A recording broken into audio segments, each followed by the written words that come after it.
they were the reserved passengers, of which about 280 people are feared dead.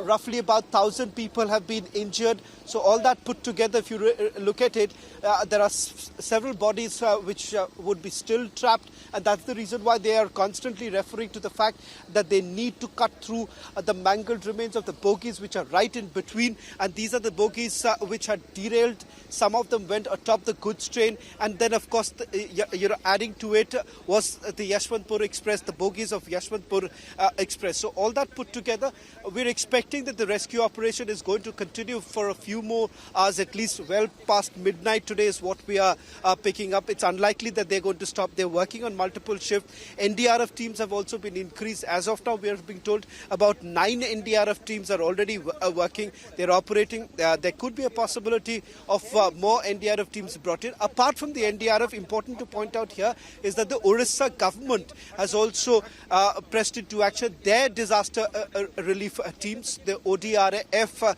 They're already operating here. That of course the medical aid that is now being provided, most of the hospitals that in the nearby areas, in fact when we were basically coming to this very spot, we were crossing this place called Bhadrak, and that is one place where the maximum number of injured have been taken to in Cuttack, from where Prakash was also reporting there. That's the other place where some of the injured have been taken to.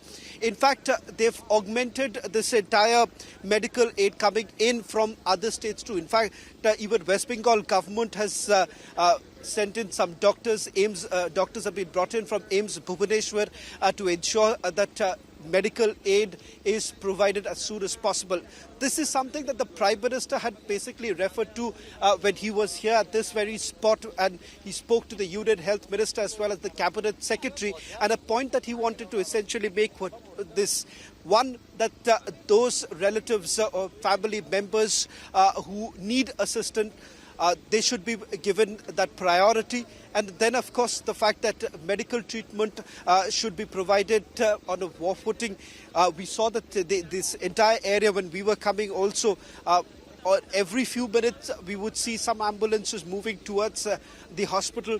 So there's constant ferrying of the bodies from that have been extricated from the mangled remains of both the express trains. And effectively what we are looking at is that perhaps by tomorrow, large part of the rescue operation should be over, Niranjan. And not only the agencies, one should certainly credit the fact that the locals have played a very important, a very crucial role in this entire relief and rescue operation.